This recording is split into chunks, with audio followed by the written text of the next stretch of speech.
ولایت کی ہی ہے نا. اب اگر آدمی بیعت ہو تو ولی سے ہو نا, بکے تو ولی کے آگے بکے نا. پھر اب ولی کی پہچان نہیں ہے نا. اب پنجاب میں جاؤ, ایک کہتا ہے میں غوث ہوں, دوسرا کہتا ہے میں قطب ہوں, تیسرا کہتا ہے غوث زمان تو میں ہوں. سارے کہتے ہیں نا. اب پہچاننے کے لیے تمہارے اندر کسوٹی ہو, جب تمہارے اندر اللہ شروع ہو جائے گی نا, پھر تم جا کے بیعت ہونا, پھر ولی کے پاس جانا. پھر جہاں بھی اللہ تیز ہوگی, ٹکرا ہوگی, سمجھ جانا یہ ولی ہوگا تو بیعت ہو جانا. پھر ہم نے یہ تو خوشی ہوگی نا, جہاں بھی گیا ولی کے آگے گیا نا, تو ولی تو سارے ایک ہوتے ہیں نا. جس طرح اللہ تعالیٰ کا جسم ہے, آگے بال ہے, اسی طرح یہ جو اللہ کے سارے بال ہی نہیں ولی ہیں. ایک کو کھینچا سب کو تکلیف ہوئی.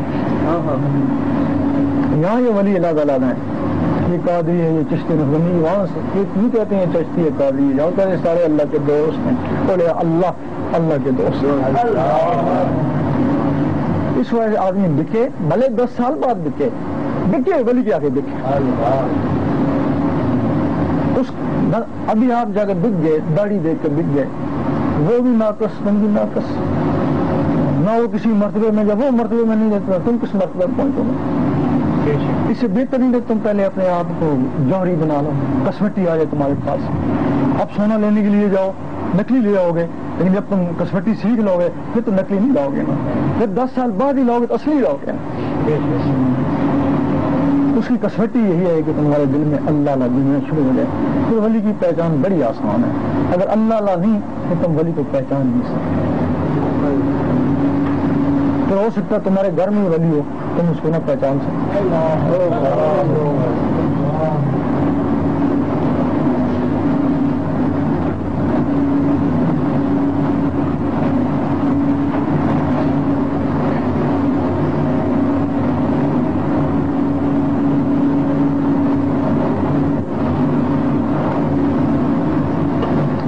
روزے کے مخالف نہیں ہے, شریعت کے مخالف نہیں ہے. ہم نے اگر پایا نا تو شریعت کے ذریعے پایا. لیکن یہ کہتے ہیں کہ شریعت وہ ہونا جو قابل قبول ہونا, اس کے بغیر شریعت قابل قبول نہیں ہے نا. ہم تبھی زور دیتے ہیں کہ یہ صاف ہو پھر قبول ہے, اگر یہ صاف نہیں تو قبولیت نہیں ہے نا. اب اس کا ثبوت ہے ایک حدیث میں کہ لا صلاۃ الا بحضور قلب, دل کی حاضری کے بغیر نماز نہیں ہوتی. ہمارے علماء نے کہا یہ کمزور ہے, کیونکہ ان کا دل تو نہیں ہے ساتھ, ان نے کہا یہ کمزور ہے. تو سلطان صاحب نے کہا یہ تو حدیث معتبر اعلیٰ حدیث ہے, مسند ہے. آپ نے دیکھا ہوگا, فرض کیا آپ کا کوئی دوست یا ہمسایہ آپ کے ساتھ سنی کا, آپ کی طرح درباروں میں جاتا ہے, بالکل آپ کی طرح نمازیں پڑھتا ہے, جس طرح آپ کہتے ہیں میں بھی دل سے مسجد میں جاتا ہوں, وہ بھی دل سے مسجد میں جاتا تھا نا. لیکن اچانک پتہ لگا کہ وہ غیر مقلد ہو گیا. وہ نا ایسے اگر اس کی ایک نماز بھی قبول ہوتی تو غیر مقلد کیوں ہوتا. اس کا مطلب ہے جب وہ غیر مقلد ہوا, اس نے یہی سمجھا کہ میری پچھلی نمازیں نہیں ہوئی تب وہ غیر مقلد ہوا نا. اگر اللہ اس کی ایک نماز بھی قبول کر لیتا وہ غیر مقلد کیوں ہوتا. یعنی اس کی نمازیں قبول نہیں تب ہوا, وہ تمہاری طرح نمازیں پڑھتا تھا. جب وہ غیر مقلد ہو گیا اس کی نمازیں کو, تمہاری نمازوں کا کیا اعتبار. اگر وہ غیر مقلد ہو سکتا ہے, نمازوں کا اعتبار نہیں تو تمہاری نمازوں کا بھی اعتبار. اعتبار اس وقت ہوگا جب یہ دل نمازوں کے ساتھ ہوگا. دل کے بغیر نماز جو ہے نا, کافر جاسوس نے بھی پڑھی ہے, پڑھائی بھی ہے, مولوی بن کر کئی جاسوس پکڑے گئے, سکھ جاسوس جو یہاں مسجدوں میں امام تھے, زبان سے نماز انہوں نے پڑھ لی ہے نا. دل ان کے بھی کالے, اور مسلمان کھڑا اس کا بھی کالا ہے. تو کیا فرق کیا ہے؟ فرق اتنا ہے, ایک دجال کے گدے پہ بیٹھا ہوا اور ایک عیسیٰ علیہ السلام کے گدے پہ بیٹھا ہے. دونوں گدے اندر سے دونوں گدے ہیں. فرق یہ ہے کہ یہ کہتا ہے کہ میں مسلمان ہوں, اور وہ کہتا ہے میں کافر ہوں.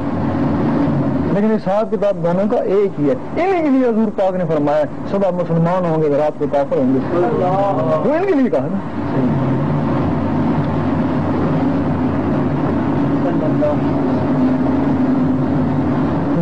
اس تعلیم کا ہمیں اعلان ہے حکم ہے اس تعلیم کو عام کرو.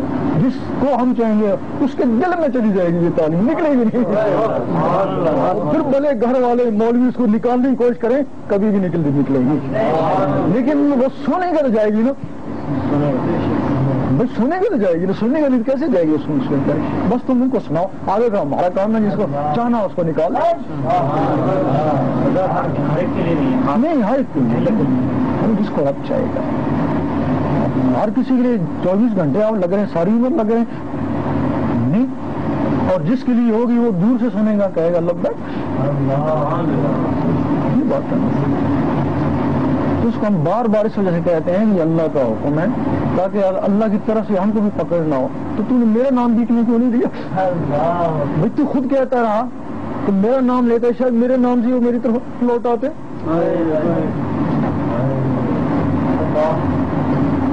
تو اللہ کے حکم کا ثبوت ہے. تو میں کہتا ہوں یہ قلب جاری ہو جاتا ہے اس طریقے سے. میں کہہ رہا ہوں اگر جاری نہیں ہوتا, اللہ نہیں ہوتی, تو اللہ کا حکم نہیں ہوتا. لیکن اللہ کا حکم نہیں ہے نا, میں کہتا ہوں ہوگا, وہ چاہتے ہی نہیں ہے, پھر نہیں ہوا. لیکن اگر میں کہتا ہوں اللہ کرو جاری ہوگا, جاری ہو جاتا ہے, تو اس کی رضا ہے تو جاری ہو جاتا ہے. یہ ثبوت کافی ہے نا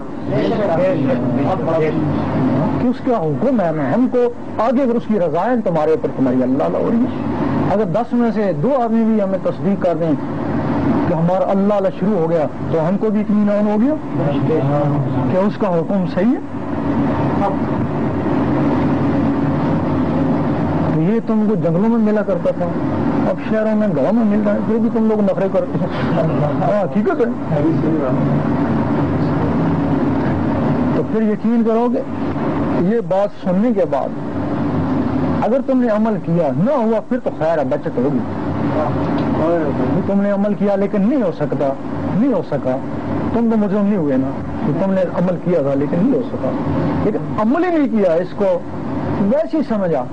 پھر جب تم کبھی کسی وقت بھی نماز پڑھی نا, وہ نماز تمہارے لیے مصیبت بن جائے گی.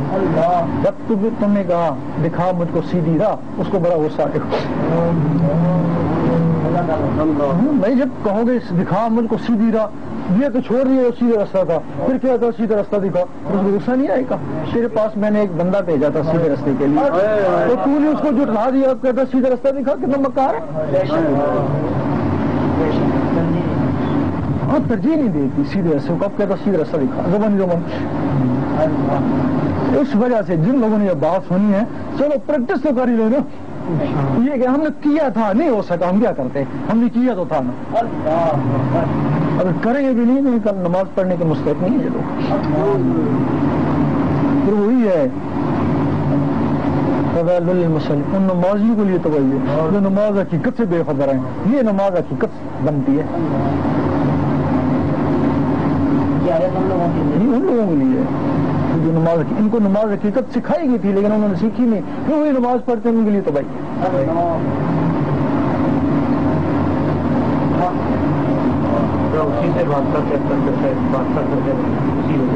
یہ جو تھے نا, یہ روحانی سلسلے, یہ 9 تھے